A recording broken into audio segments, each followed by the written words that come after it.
Assalamualaikum warahmatullahi wabarakatuh. Apa kabar kalian hari ini? Pastinya semua masih pada bersemangat.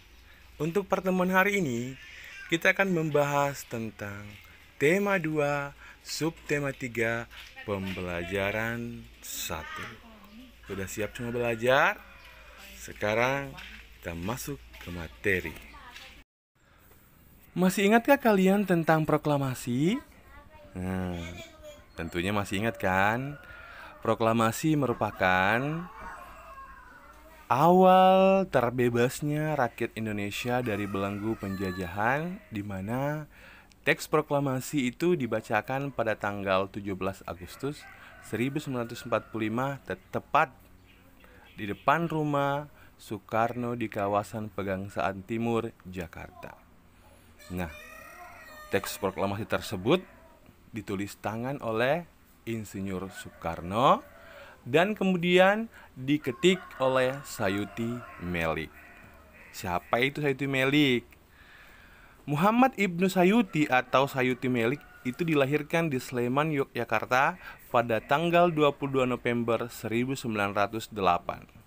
Beliau merupakan putra dari Parto Prawito dan Sumilah. Ayahnya seorang kepala desa yang ada di Kabupaten Sleman. Semangat nasionalisme Sayuti diwariskan oleh ayahnya. Pada tahun 1920, ia belajar tentang nasionalisme di sekolah guru di Solo hingga muncul keinginan menentang penjajahan. Tulisan-tulisan karya Sayuti pernah membuatnya ditahan oleh penjajah pada tahun 1926. Nah, untuk lebih jelasnya, perhatikan gambar berikut. Nah, di sini terdapat perbedaan antara naskah proklamasi yang ditulis tangan dan naskah proklamasi yang diketik. Iya, paham kan? Tentunya.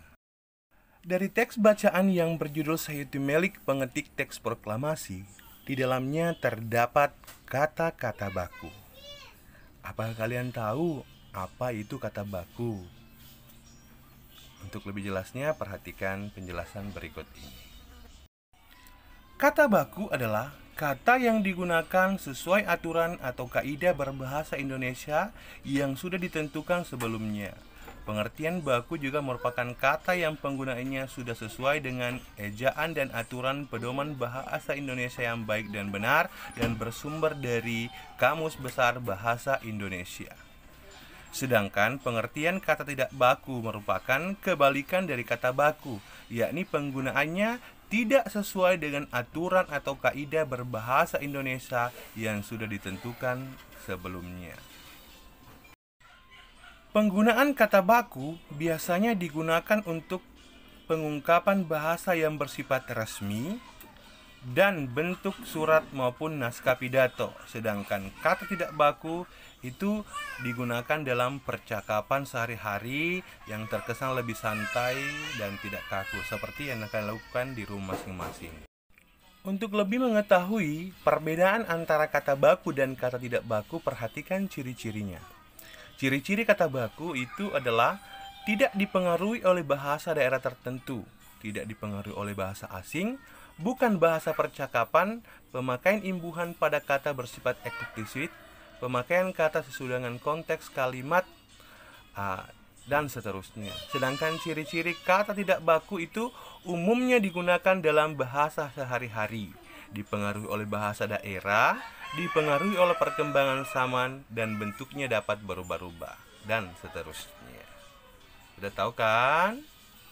Nah, untuk lebih jelasnya mengetahui perbedaan antara kata baku dan kata tidak baku, perhatikan contoh pada tabel berikut.